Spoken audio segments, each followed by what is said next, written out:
keadilan atau sekedar prosedur, kritik atas sistem peradilan Indonesia. Mengenal filsafat hukum. Selamat datang di channel Mengenal Filsafat Hukum. Di atas kertas, hukum tampak rapi.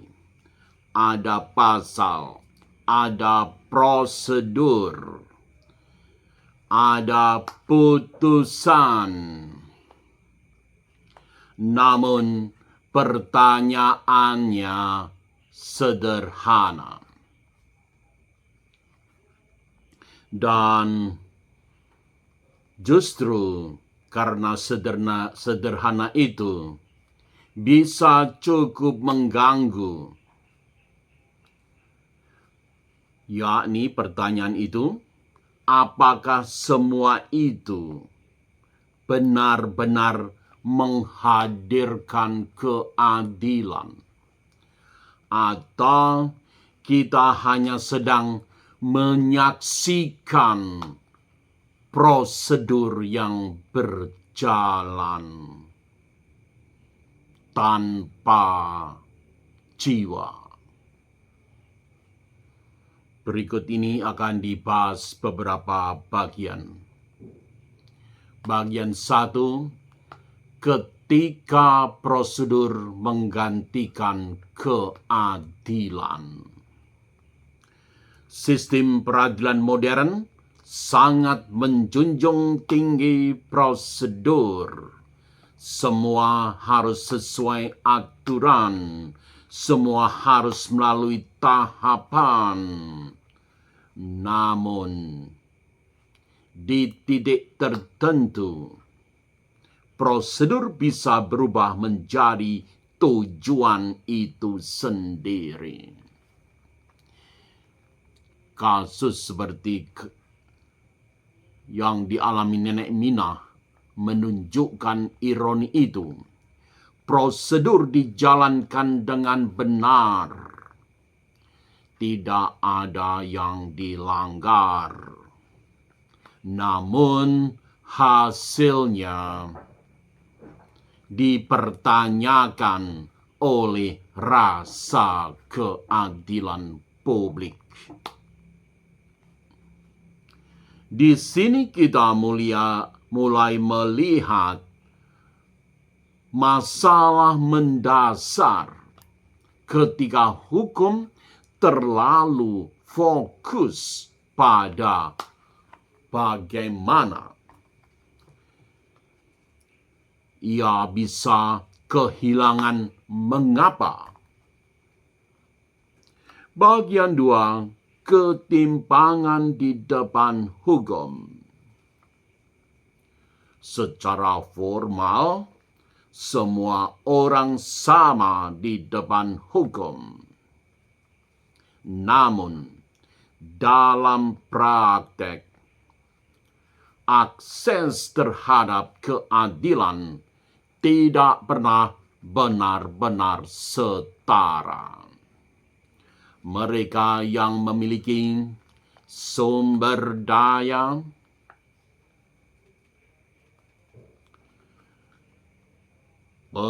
memiliki pengacara terbaik, memiliki jejaring, dan apalagi memiliki kekuasaan, sering berada dalam posisi yang lebih menguntungkan. Sementara itu, yang lemah seringkali hanya mengikuti arus sistem. Pemikir seperti John Rawls bertanya sebagai berikut, apakah sistem seperti ini adil jika kita sendiri tidak tahu akan berada di posisi yang mana?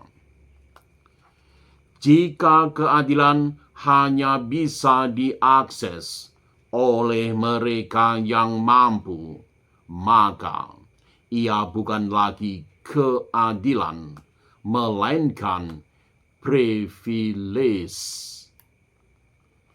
atau keistimewaan yang dimiliki, yang bisa diakses.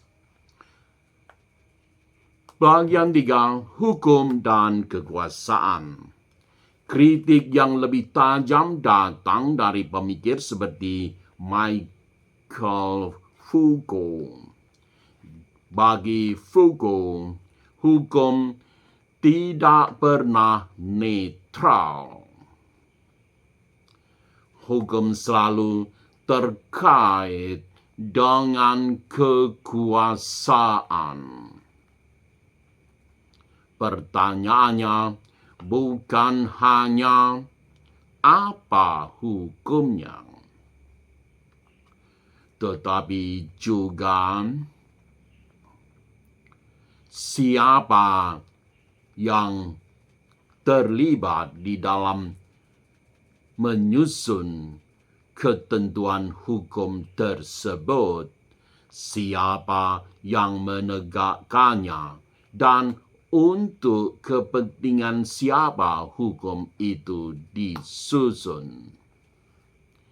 Dalam beberapa kasus di Indonesia, kita melihat bagaimana hukum bisa terasa tajam ke bawah, namun tumpul ke atas.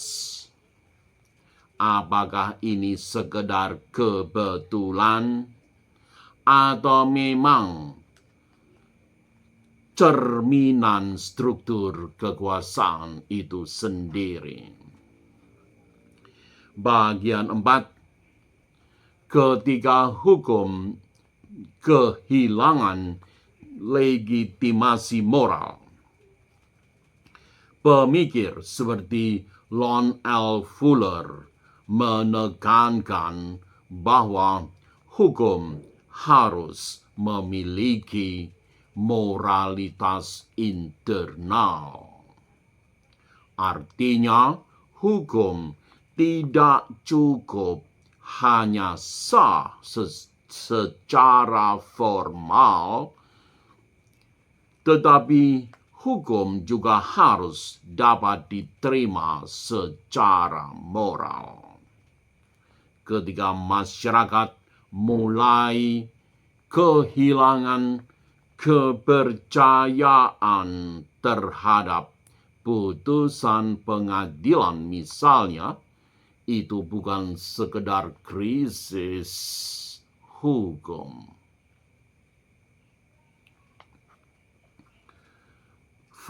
Fenomena semacam itu merupakan krisis legitimasi. Tanpa legitimasi, hukum hanya menjadi alat kekuasaan, bukan penjaga keadilan.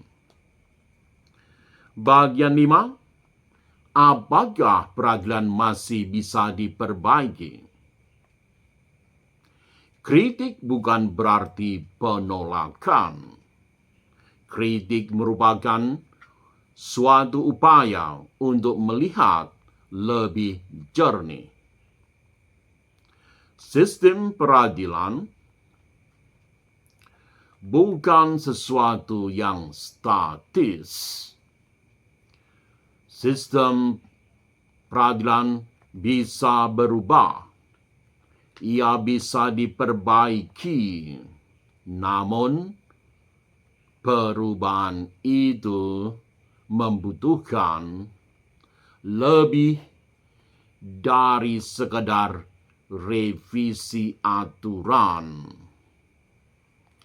Perubahan membutuhkan keberanian untuk bertanya dan mewujudkan jawabannya.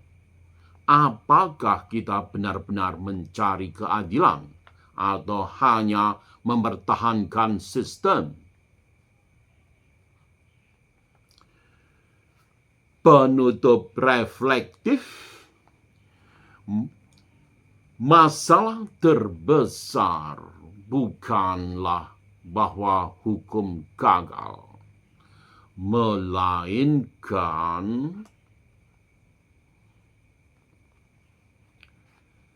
masyarakat terlalu cepat puas ketika prosedur telah dijalankan. Padahal keadilan tidak pernah selesai hanya dengan prosedur. Keadilan menuntut lebih jujur, lebih berani, lebih manusiawi. Jadi, apakah sistem peradilan kita sudah adil? Atau kita baru saja belajar membungkus ketidakadilan dengan bahasa hukum?